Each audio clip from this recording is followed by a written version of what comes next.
I'm Martin Tyler, and you're listening to Harry Symeou.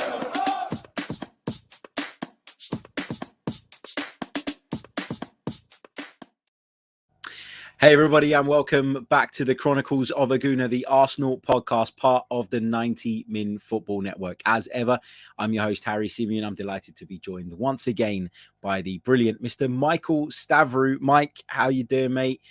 We went a week without doing a pod together. What's going on? I know, man. It was weird. It was really weird. Sounds like you were having a good time out in the sun. I was here in boring England, mate. But yeah, I had a week to sort of like reflect on stuff, because I think if I would have done a podcast last week, I would have been really angry. So I'm sort of glad that I've had a week to process it all.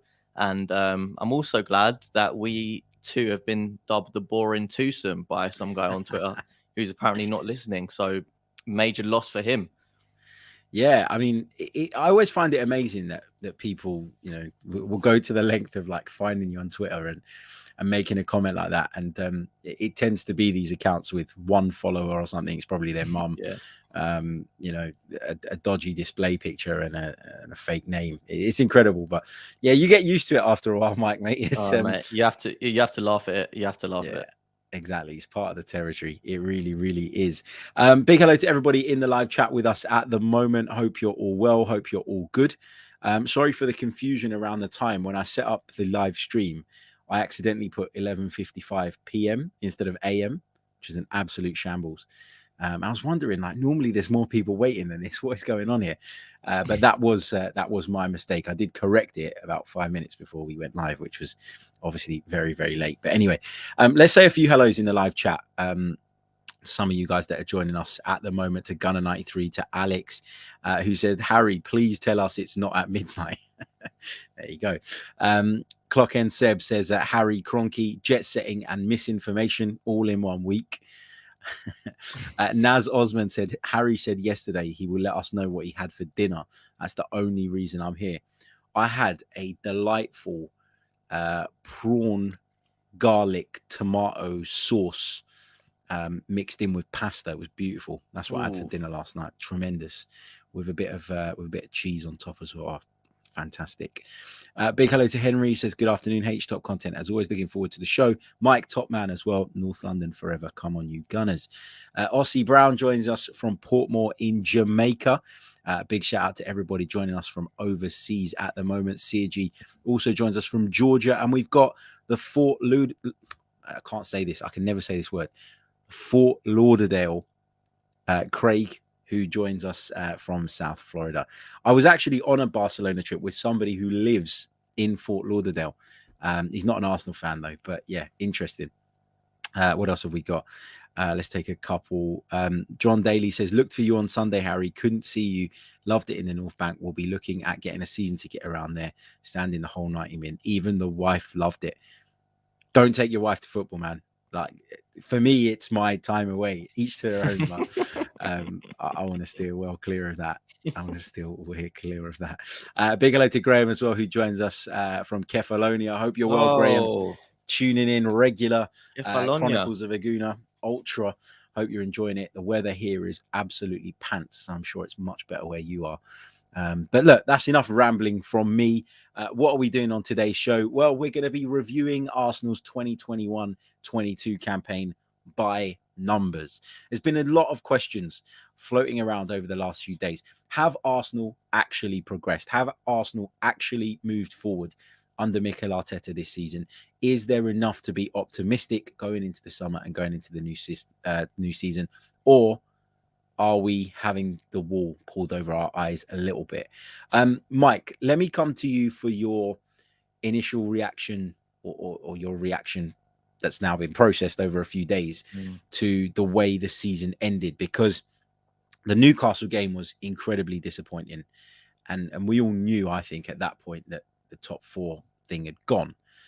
Everton, good performance, solid performance, nice, 5-star victory in terms of putting 5 past them, and everybody was happy and pleased. But there was that feeling of disappointment that was just lingering over us, wasn't it? What is your sort of final take on how the season ended and where we ended up? Yeah, I think for me, it's mixed emotions. And even before the Newcastle game, I kind of knew that it was getting away from us, even though it was still in our hands at that point, just because, yeah, it was too big of a game, too big of an atmosphere, and the defeat to Spurs was too huge and too enormous to come back from. I remember talking on our North London derby preview show, and I said to you, anything but a disastrous victory, a disastrous defeat, sorry, will do. Even if we lost narrowly, but really battled them. If we drew, anything other than an embarrassing loss would have been fine. And what do we go and do? We go and get battered. Not helped by refereeing decisions and players losing their heads, but still that was what happened. And for me, after that, it was this like almighty sense of loss, and it was like, for me, it's over, because we could have beaten our rivals, secured top four, and that would have been it. Last two games of the season don't mean anything, and that was where we lost it for me. So the Newcastle game, I always knew that was going to be a tough game, because they're on the beach. They've got brand new owners. They've survived relegation, without even breaking a sweat effectively, which they weren't expecting to do. And they were in party mode, and they really just did take advantage of a team who were totally lost and scared and weren't up for the challenge, essentially. So yeah, but pretty much before the Newcastle game, I know it was over. But obviously it was bitterly disappointing to lose that game. And then, yeah, like, it's just, it is what it is. I think we've gone through the stages this season. We've gone from, disaster at the beginning when we lost the first 3 games of the season, to then seeing us bounce back a bit. And then the January window, which of course was pivotal.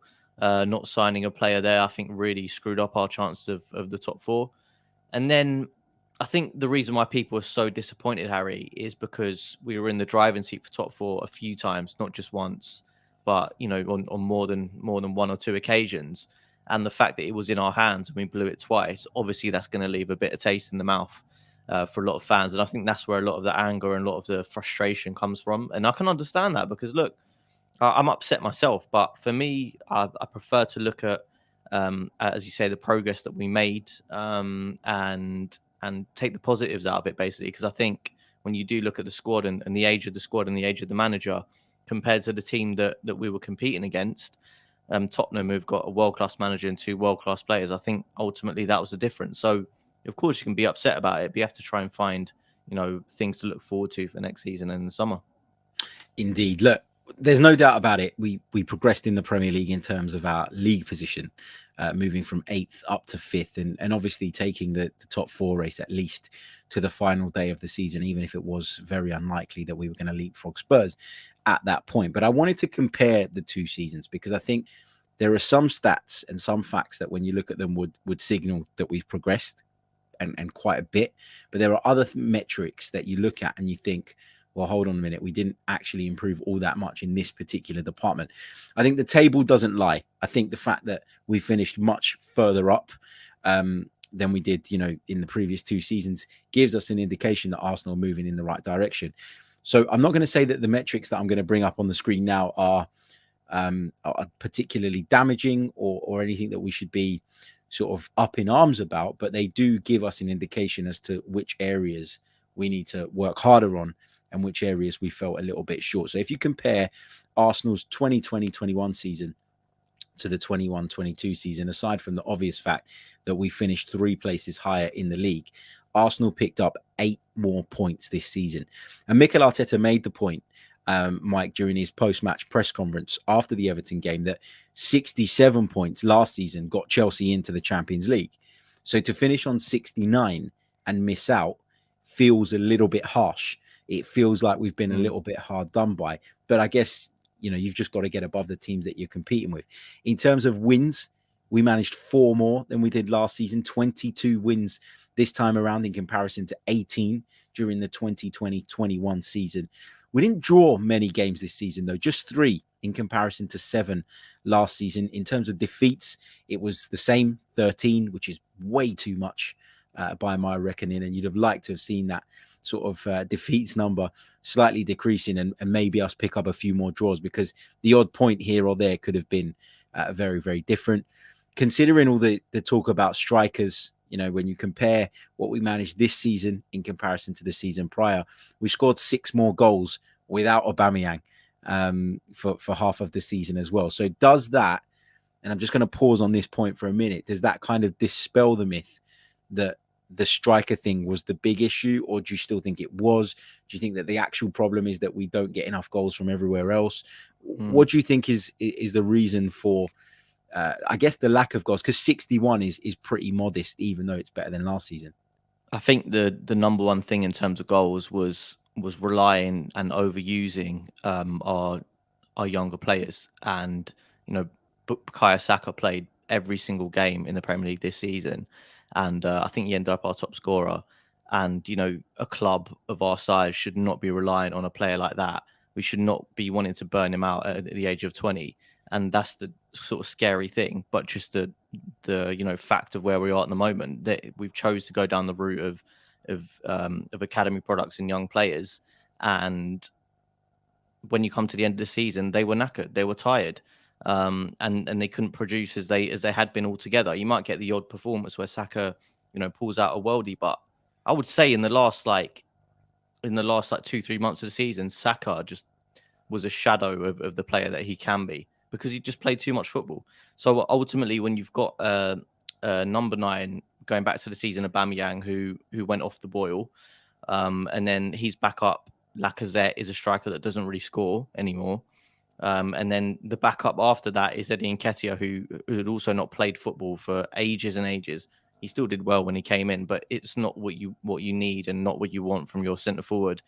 And then also the fact that we were quite reliant on Emil Smith-Rowe for goals as well, and he wasn't in the team anymore. So I think there's a few factors to say why. But what I found really interesting, Harry, is that Arteta was basically talking, I think, after the last game against Everton, and he was like, basically just like, look at the squad that we've got. And it was very much like, I don't know, he used some weird analogy about a lemon. Did you hear that? He was like, we squeezed everything out of the lemon. Squeeze the lemon, try to squeeze as much juice as we can out of the lemon. And he's just basically saying, I've done everything, that the squad have done everything with the team that we have. What much more can you do? And that's the reason why, I do think the reason for a lack of goals was just relying on young players that can't be consistent enough. Yeah, I totally agree with that. And when you go to goals conceded, we actually fared quite a bit worse this season than we did last time around. But defensively, I still felt like we were okay this season. It's a weird one, isn't it? Because sometimes what the eye test tells you and what the stats tell you can be contradictory of one another. Yes, last season, we conceded less goals. We conceded 9 less goals last season, but we scored less goals, and we never really looked, secure or comfortable in the way we played. And then this season, you get Gabriel and Ben White together, you get that partnership going. It looks good. It looks great. You feel like you're making progress, and then you look back on the stats and you see that we've conceded more goals. And that meant that our goal difference this season ended up on 13, which was worse than the previous campaign, during which we ended up on 16. So, I mean, from these metrics, what kind of grabs you? What is the bit that you look at and you go, "Oh, I didn't realize that"? Because for me, it was the goals conceded thing, because it's quite a significant difference. And I would have told you that and I know they weren't available all season, but with Tomiyasu, with White, with Gabriel, and with Tierney at the back, we look a much better unit. Yeah, I mean, it's the goals conceded that's what really stands out. But also the draws, Harry, because I was watching the Newcastle game, and when we went down, there was a stat that popped up on Sky that was like, in away games, we didn't even score once after going behind in away games, let alone draw, let alone win.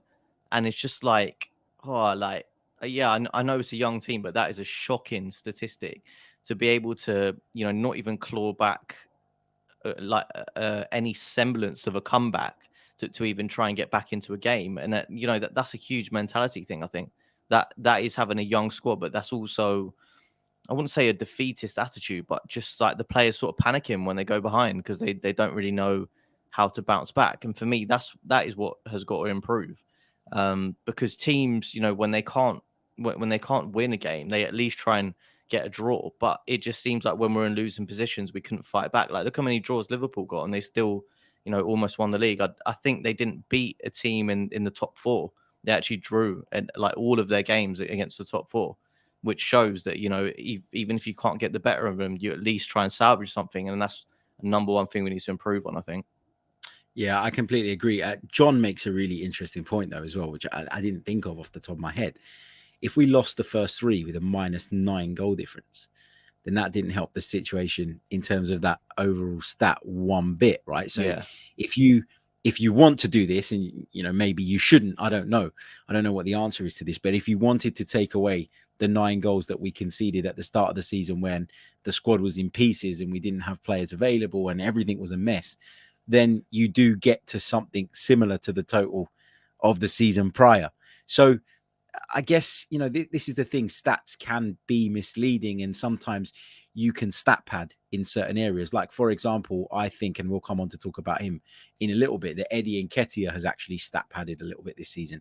There was a hat trick in the Carabao Cup, a couple of goals in a couple of games where we were very comfortable, but it wasn't, they weren't big decisive goals all that often, you know, and I think that can be quite misleading. It's a bit harsh, Harry. No, and I'm not meaning it to dig him out, because again, like you said with Bukayo Saka, who I absolutely adore, we shouldn't be relying on these young players. Like, this is the gamble and the risk that you take when you opt to go down this road of let's build, let's go with youth, let's go with enthusiasm, let's go with potential. You are risking that. You are risking the fact that you may not be able to get that level of consistency from them week in, week out, in the way that Manchester City can get consistency out of their players, in the way that Liverpool can get out of theirs.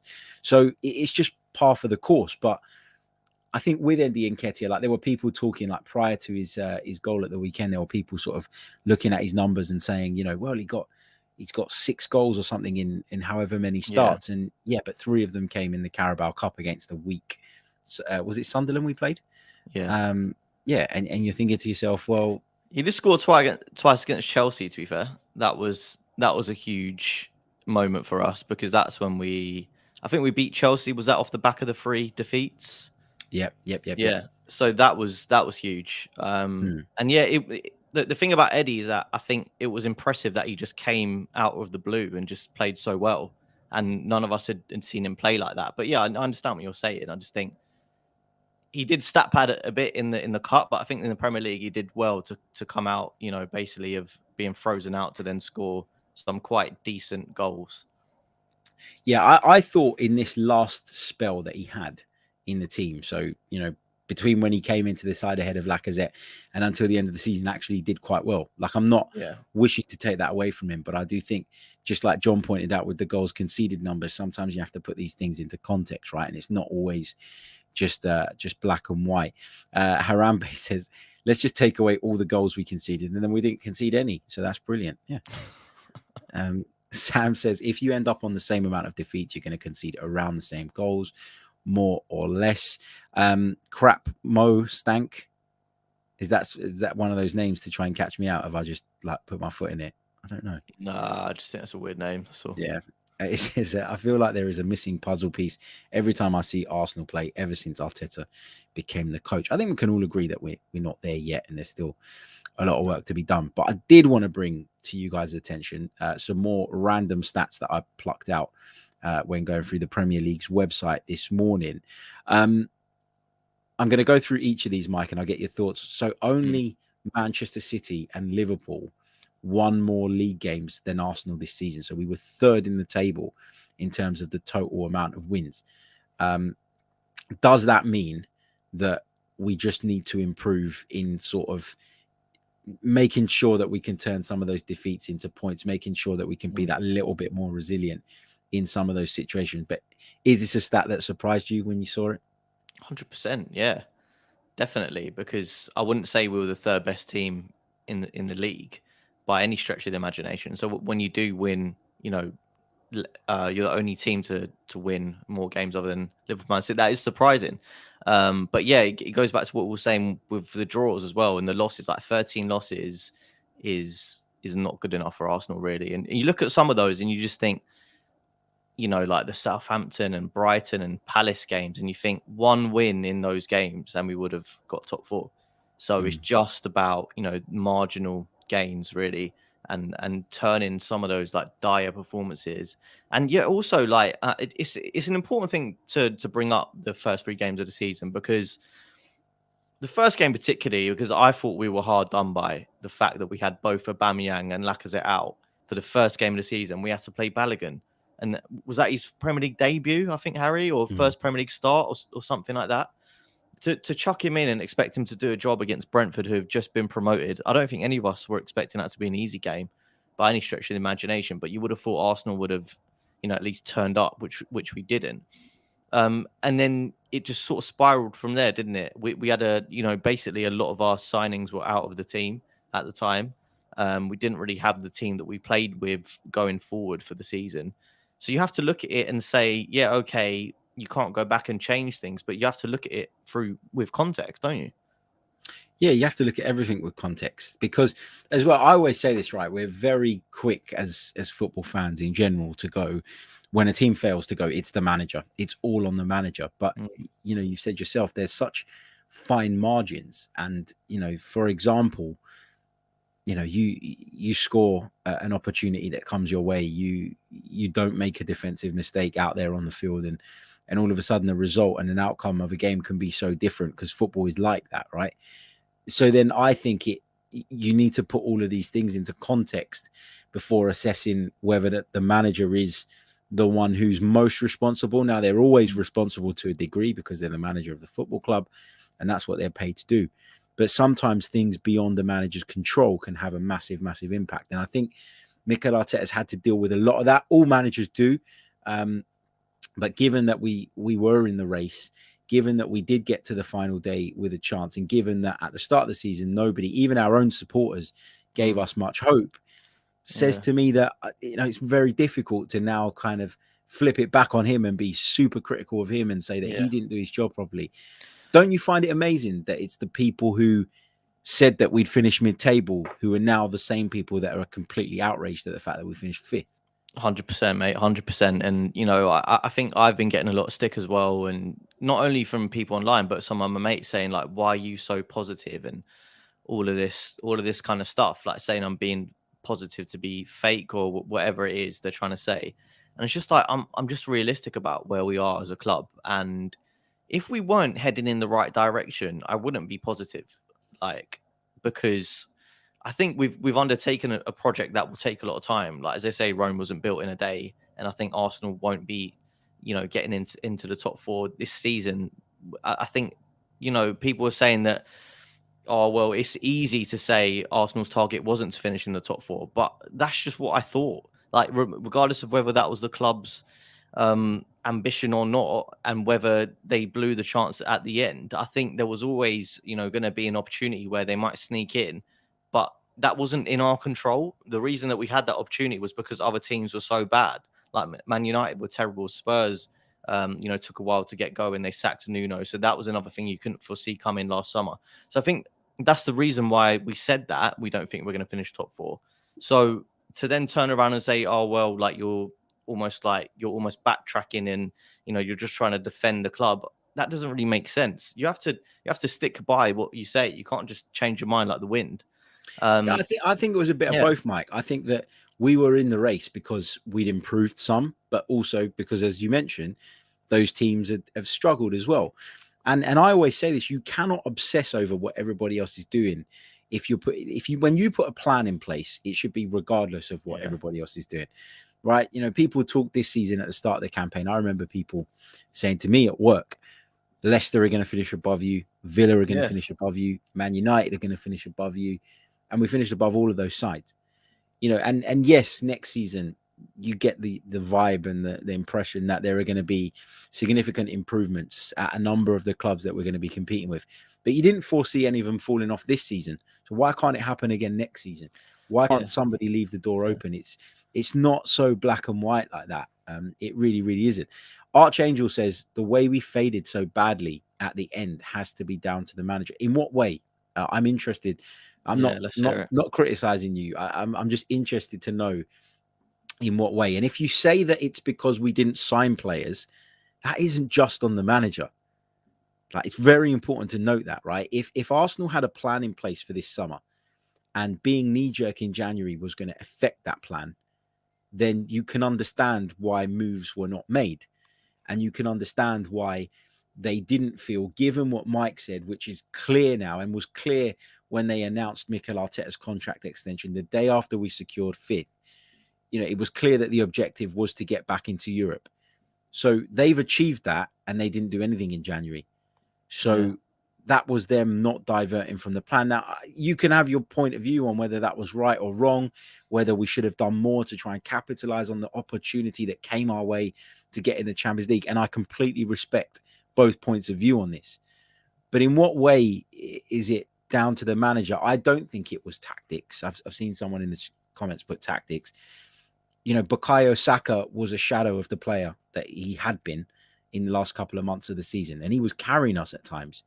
So again, that goes back to the whole, this is the risk that you take when you go down that route. This is what happens when you rely on players that aren't quite at that level. And I'm not digging him out. I'm not having a go at him, because this is, he's still an outstanding footballer, but it's what you get. Emile Smith-Rowe in the second half of the season was nowhere near as impactful. I was looking at it earlier on. I was looking at some of the stats, some of the facts. We got 1 goal out of Granit Xhaka in midfield this season, 1 goal out of Thomas Partey. And that was it, from the 2 midfield players. There's just not enough going on in this team for us to have been able to sustain and maintain the level that we were at. If I go back to that page, we ranked 13th in the table for yellow cards this season. 13th. Now, that shocked me, considering we're a side that everybody talks about as having disciplinary problems.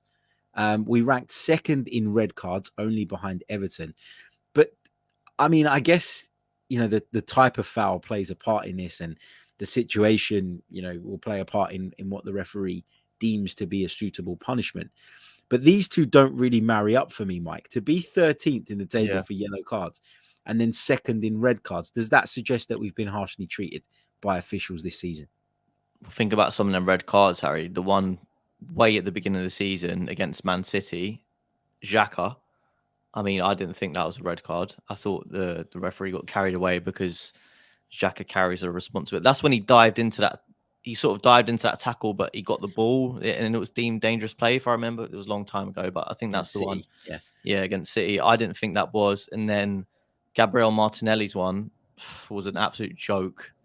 We've never seen that ever before in the Premier League. And people will say to me, "Oh, you're just a bunch of whingers, you Arsenal fans moaning about it. It was a clear red." Well, no, I don't think it was. It was basically in the same phase of play, and he showed 2 yellows at once. So you look at the context of some of it, and I do think we have been harshly treated on occasion. And that's not to say that's the reason we didn't get top 4. That's not to say, our players can't be rash at times, because there have been red cards that we have deserved, like Gabriel against Man City. I thought that was a red. Rob Holding, that was probably a red. Well, definitely was a red. The 2 yellow cards. Thomas Partey in the Carabao Cup, that was silly from him, getting sent off against Liverpool. So I'm not going to say every single decision's gone against us, but you're right, it doesn't marry up. If you're getting 13th yellow cards, that means you're not really getting. You're not even in the top 10. Not even in the top Premier 10. League. Not even in the top 10. There's more teams getting more yellow cards than you, than less, effectively. And then 2nd in red, we have lost our head at times, but I do go back to some of them incidents. I can't remember every single one, but I've got a good idea about most of them. I think it was about 6 maybe overall, or 4. I can't remember exactly, but at least a few of them were harsh, I think. Yeah, definitely. And I'm just having a look, because obviously Everton led the way on red cards, and I just want to see where they rank in terms of yellow cards. See, they come in 4th on yellow cards, so that's a bit more like it, right? That is a little bit more of an understandable correlation. I don't really understand how we can be 13th in yellow cards and then sit in 2nd in reds. But anyway, let's move on from that one. 13 clean sheets, ranked 5th in the league, only behind Liverpool, City, Chelsea, and Spurs.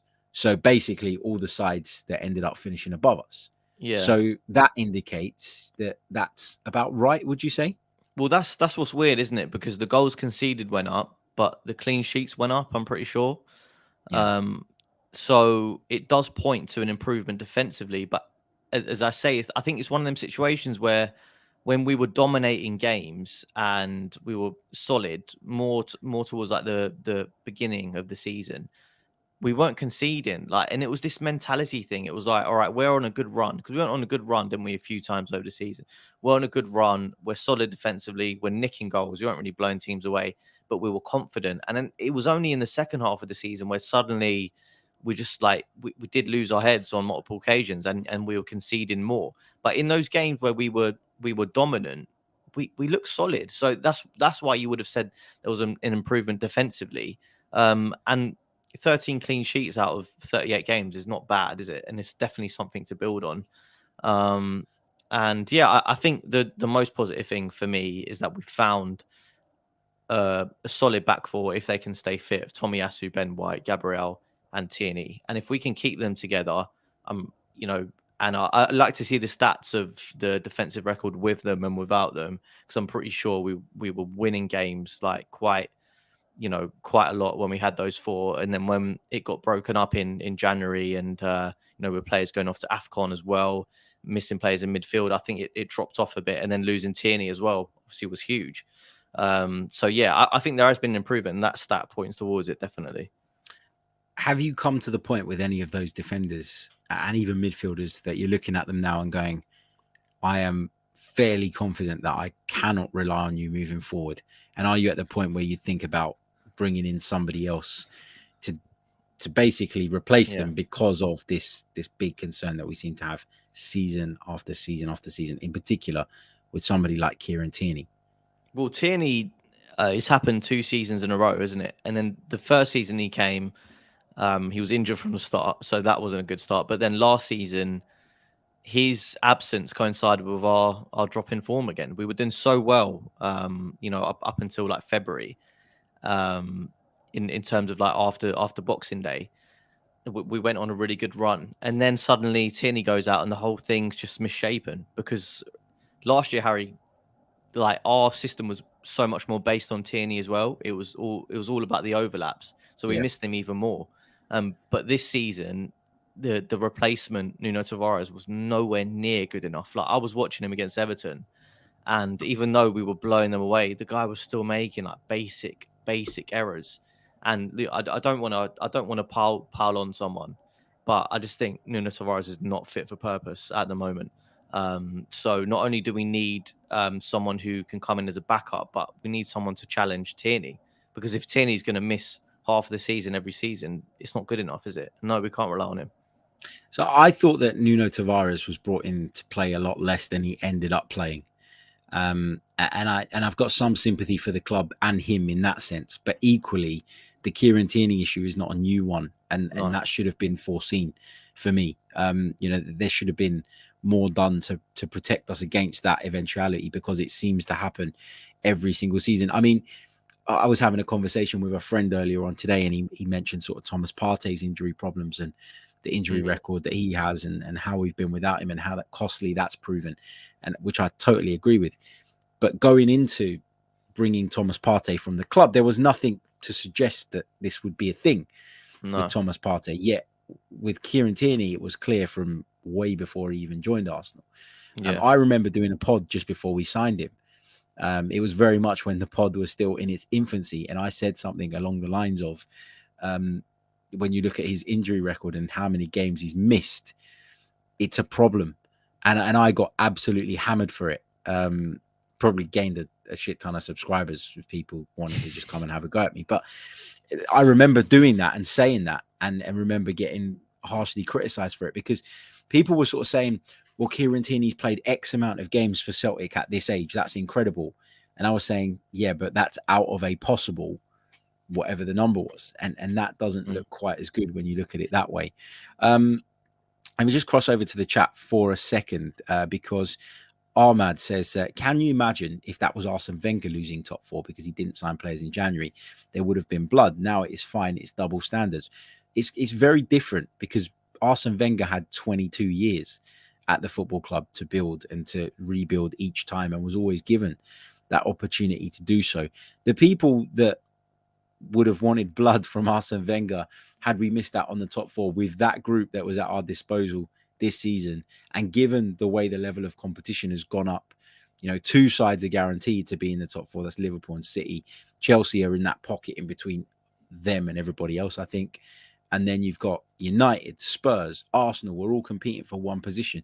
If you'd have wanted blood from Arsene Wenger for that, then you'd have been overreactionary, and you'd have been one of those people that took pleasure in hounding him out for even things that felt and seemed reasonable to everybody else. So I don't want to do this comparison between Arsene Wenger and Mikel Arteta, because it's not comparable.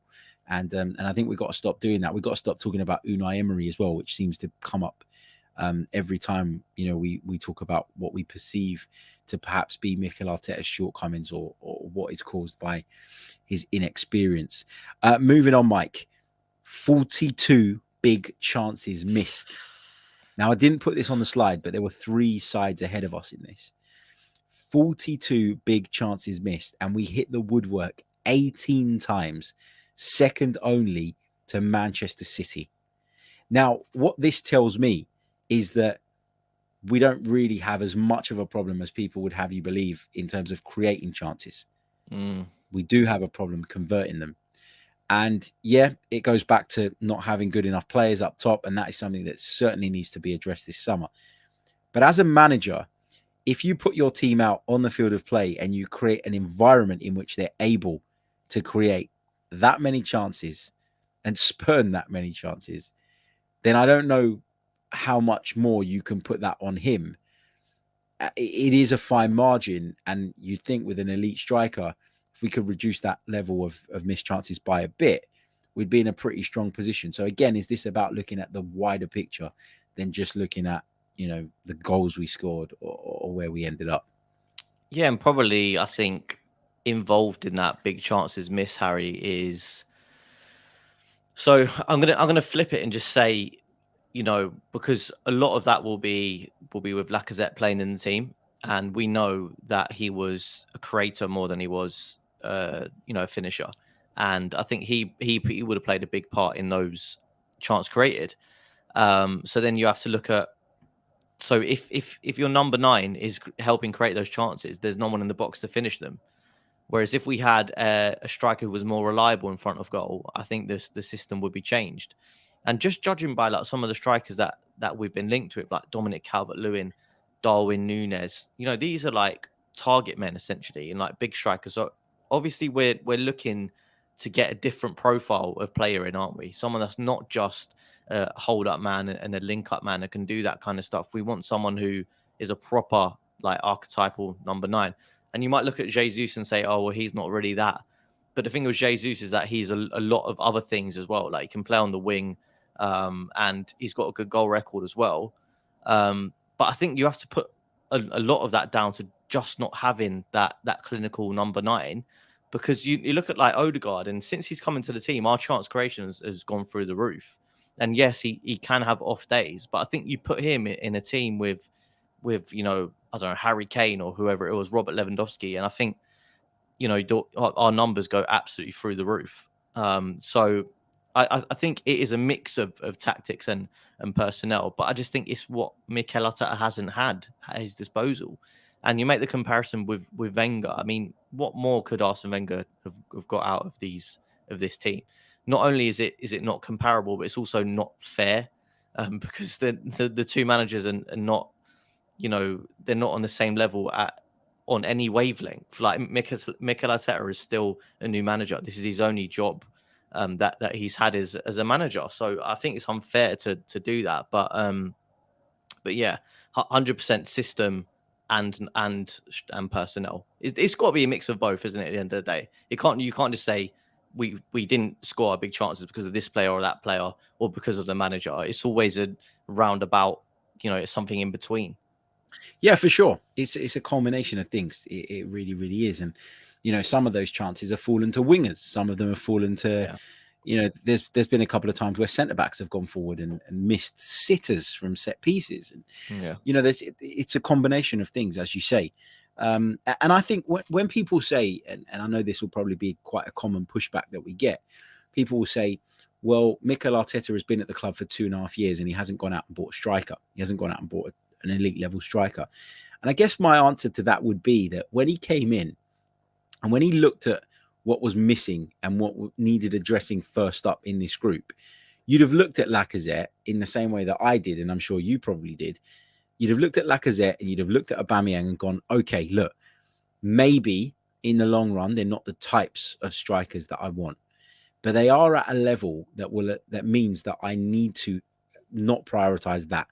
And I need to address other areas first. Mikel Arteta came in and built from the back first, right? That was clearly what he wanted to do. He brought in a load of defenders. He brought in another load of defenders after that. Made some additions in midfield. But it was clear to me that he thought that in the interim, if resource was limited, as it has been, that he could get away with continuing with those guys. And Pierre-Emerick Aubameyang won him the FA Cup. So there was no reason at that point to think I need to change this now. But obviously things change and things differ. And, we went into this campaign thinking that between Aubameyang and Lacazette, we could fulfill that number 9 position, that centre forward position. It just so happened that what happened with Aubameyang happened. And, I'm not going to go into it again, but I'm not going to have Arsenal fans telling me that Mikel Arteta was wrong to discipline the guy for what he did. And he done it 7, 8 times from what I'm told as well. This wasn't a new thing. This wasn't a one-off. It wasn't Mikel Arteta's ego getting the best of him and him then feeling that he, maybe made a mistake. This was a decision that he didn't take lightly and that took a culmination of events for him to reach. So it is what it is. That's on Aubameyang. That's not on Arteta. That's on Aubameyang.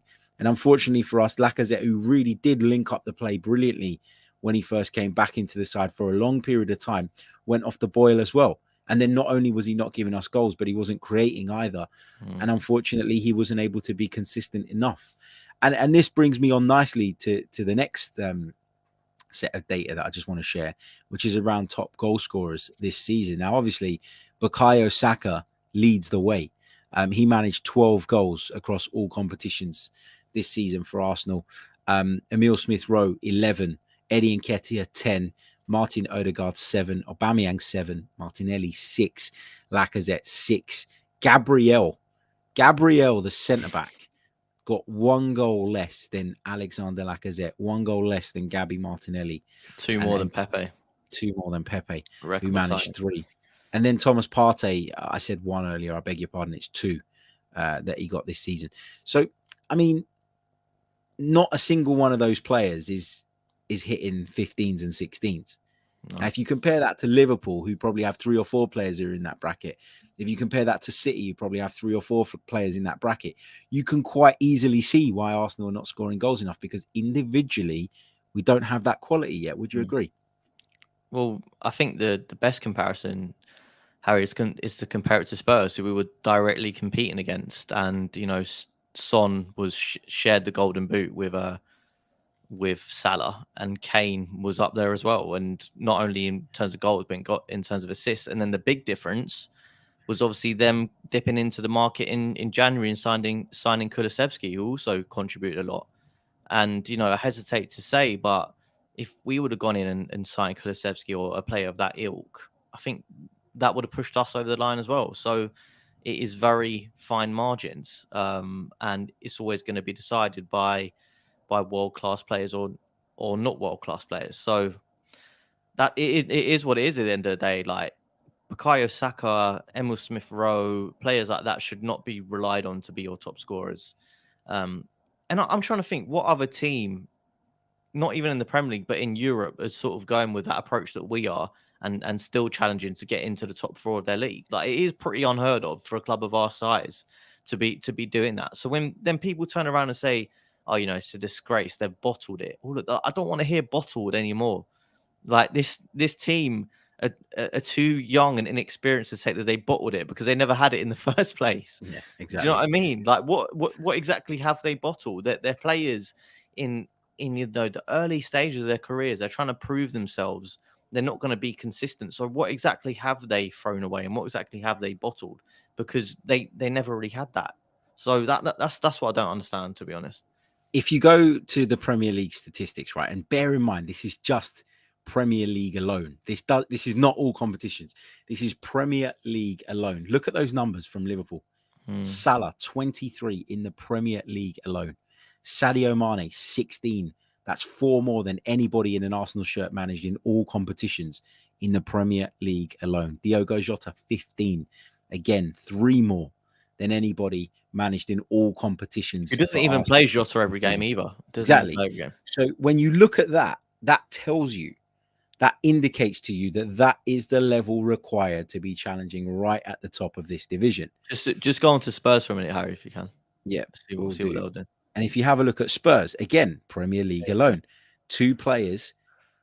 Harry Kane managed 5 more than Bukayo Saka did in all competitions. Now, I know they're playing slightly different positions, but to have that and then to have Son Heung-min get 23 in the Premier League alone shows you the difference. Even Dejan Kulusevski, who came in January, has got 5, right? 5 puts him above, it's pretty much, it's 1 less than Lacazette, who was at Arsenal all season. It's 1 less than Martinelli.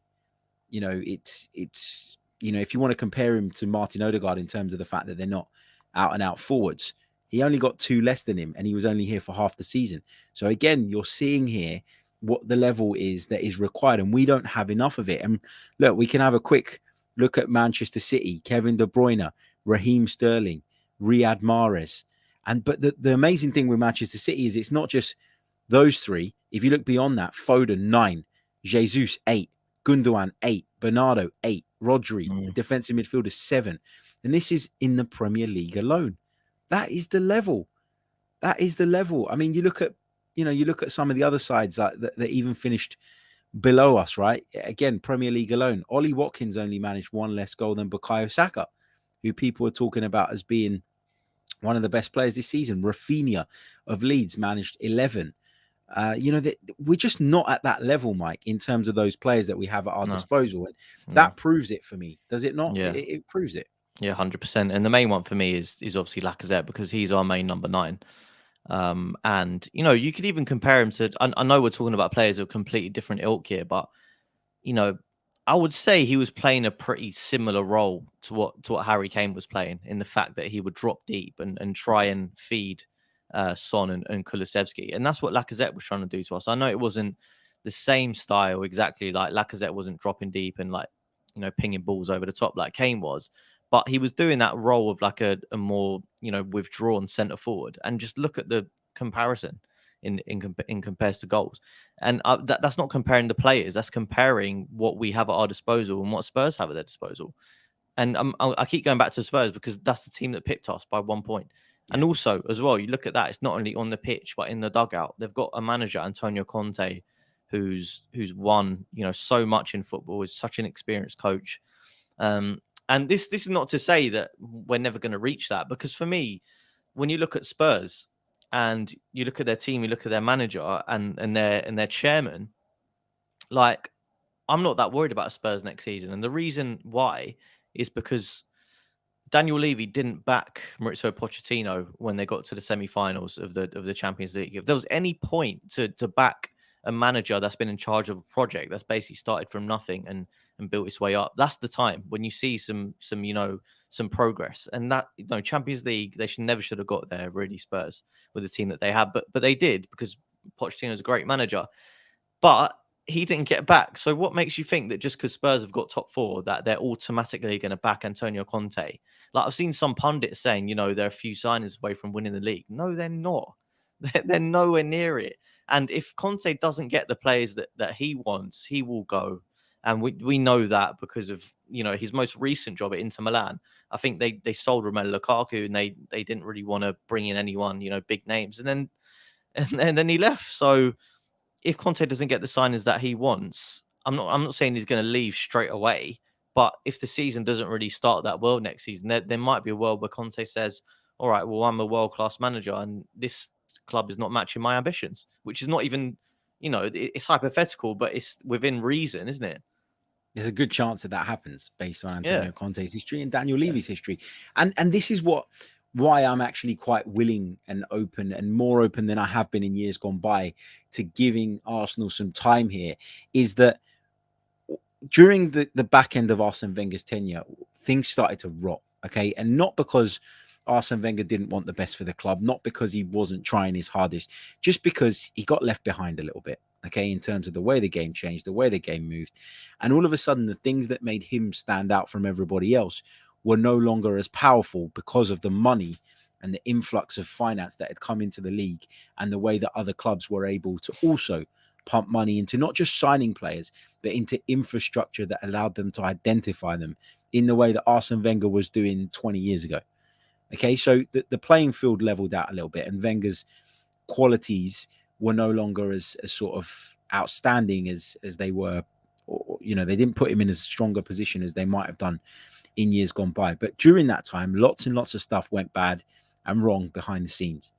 And so for Mikel Arteta to come in and decide that he's going to rip it all out, start again with the backing of the club, and build from the bottom up again, I'm actually okay with that, because I don't believe that any success is sustainable unless you either have really strong foundations with a really strong coach who's very, very good at identifying players and who's very good at sort of putting them out tactically and getting the maximum out of them in the way that Liverpool have, or you've got a shit ton of money. Now, Jurgen Klopp's and Liverpool's success didn't come overnight.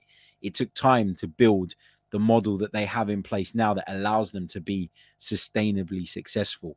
And that's why I'm okay with giving Arsenal some time to build those blocks and put those things in place, because we don't have an owner, whether you like him or not, that is going to say every summer, here's 250 million, here you go, I'll sack this manager. But I can do that because I know that I'll be able to give the new one a couple of 100 million to build his team for the next 2-3 seasons, and then we'll move on again and again and again and again. It's not the way Arsenal operate.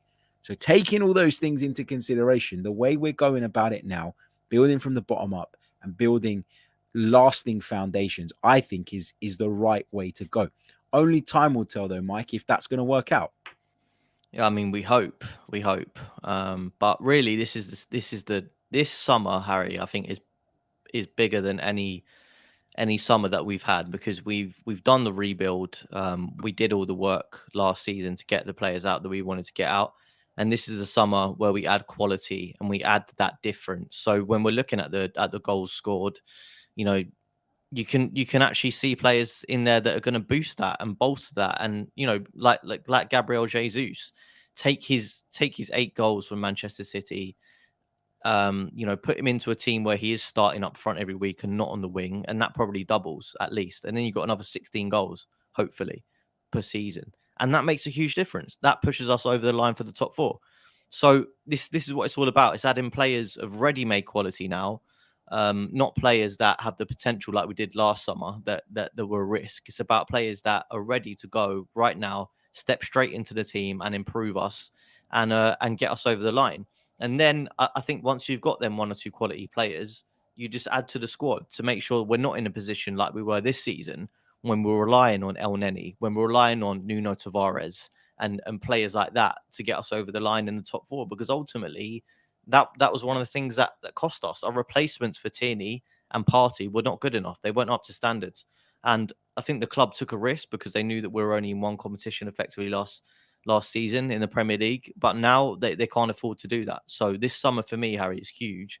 And then if we're still talking about a situation next season where we've not got top 4, I think the question about Mikel Arteta is very fair, because he would have had that he would have had what 3 summers then to build his team, and then if he's not got us there with the players at his disposal, then it's gonna fall on his shoulders of responsibility. But let's just wait until we get there. I completely agree with that. That if we don't get there next season, or if we don't do anything next season, that the questions will be fair. But I just think that what he's done this season in terms of overseeing part of that rebuild, as you say, and then getting us back into Europe and narrowly missing out on the top 4 with an under-par squad, let's be honest, I think has earned him at least another season. I really do think that. And I think that it's fair that he gets another season to showcase what he can do. Now, if we go 6 months into or 3 months into next season and we're languishing at the bottom of the Premier League table, then again, it would be fair to ask those questions. But whether Mikel Arteta, and I've said this recently, is the man to take us to the next level or not, that doesn't mean that every single thing he's done so far has been bad for the club or has been bad for us as supporters. And that's another thing. Like I always say this about, Ole Gunnar Solskjaer. He got, he got absolutely laughed out of Manchester United. But that doesn't mean that during his time, every single thing he did was bad, because it wasn't. He brought a lot of young, exciting players through, gave them opportunities. He managed to get a tune out of players that hadn't been, doing anything for years at United. And he ended up finishing second in the Premier League. And when you look at where they are now, that feels crazy, doesn't it? So yeah, it's not always bad. Like when you get sacked, it's because your recent period was bad. It's not because your entire tenure was bad. Otherwise, you'd have been sacked prior to that. And that's really, really important to remember. I just want to quickly address a couple of questions in the chat box before we dash off. If you want to listen to some more Arsenal and Premier League chat on TalkSport 2 later on, you can catch me with Adi Oladipo from 3 till 5 p.m. UK time, which is why I'm in a bit of a rush to get away from here, because I need to get down there. But I want to put this question to you, Mike, from Alex, who says, what do you think of Richarlison if we could get him for 35 to 45 million? Really divisive player. What's your take on him? No. Why? No, no, I don't, because I think he's a bit of a walking disaster, to be honest. That's the last thing we want, a player with propensity to get red cards and yellow cards and lose his temper and who plays on the edge. We need someone who's cool, calm, and collected as our number 9. Someone who's got. I'm not saying Richarlison doesn't have quality, because I think he does, but he shows it in flashes. And for me, he's too emotional for me. I don't want that kind of player. Yeah, and it's like with Richarlison, it's like if he had like Diego Costa's quality or Luis Suarez, you can almost accept that they play on the edge. But he doesn't produce the goods like they did. So, you can't have both sides of it, essentially. Alexis says the most successful clubs have sacked their managers frequently. They also have the most money, and that's no coincidence. And they also have the ability to refresh things over and over and over and over again. So that it goes back to, I'm not going to repeat myself, but it goes back to what we were saying a few minutes ago, in that you can do that when you can then refinance a rebuild sort of every 2-3 years. In Arsenal's situation, that is not possible. Because of the model under which we operate. And that's the reality of it, whether you like it or not. I'm going to take one more, and then we're going to leave it there. I'm just looking for something that's a little bit different to what we've been discussing. People sort of asking how long you'd give Mikel Arteta. I think at this point in time today, I guess that's a good point to end on, actually. At this point in time, I'm happy for him to be the manager next season, and we see where we end up. What about you, Mike? Yeah. I mean, and even if we don't think that, Harry, they've just given him a new contract. So yeah, exactly. like ultimately, it's a pointless debate. If people want him out now, tough, because he's not going. He's just signed a new deal. He's got us within an inch of top 4 with the youngest average team in the league. So no, he's not going. And for me, he deserves next season. And then next summer, we see where we are and then we assess.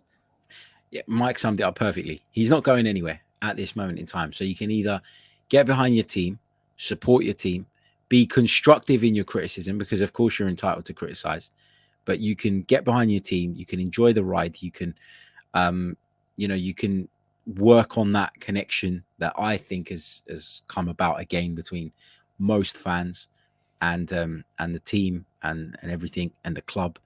You can either embrace that, jump on the ship, as Mikel Arteta would say, and enjoy the ride, or you can sit there and whinge and moan, but it isn't going to make the slightest bit of difference to what Arsenal Football Club decide to do in the end. So I know what I'm going to be doing. But anyway, look, we're going to leave it there. Mike, thank you so much, as always, for your time. Let people know how they can follow you and keep up to date with the great work that you do. Yeah, Twitter's probably the best place. It's at Mike_Stavrou. And I've made an Instagram account recently as well, which is just at Mike_Stavrou and then underscore at the end. So yeah, give me a follow. Are you a TikTok man? I've been toying with making a TikTok because I think it's a platform that you can kind of have like no followers, but if your video hits the algorithm, it can suddenly go like crazy and viral. Yeah. So I personally think Chronicles should move over to TikTok, and I will be doing one very soon. I've actually got a TikTok of my own, which I made about a few months ago. I literally made about 4 or 5 videos, and you're right. If you hit the algorithm, I mean, I think I've got like 13 followers, and one of my videos done like thousands of views. It's just, they can bang, can't they, quite quickly. So I think I'll probably be putting a little bit more time into that and linking it up with the Chronicles somehow. But yeah, sounds good. Look, subscribe, leave a like on the video if you haven't done so already. We're not very high on the like count today. Let's try and get it up to as close to 100 as possible between now and the end of the stream. I'll catch you all very, very soon with more. Until next time, goodbye. I'm Martin Tyler, and you're listening to Harry Symeou.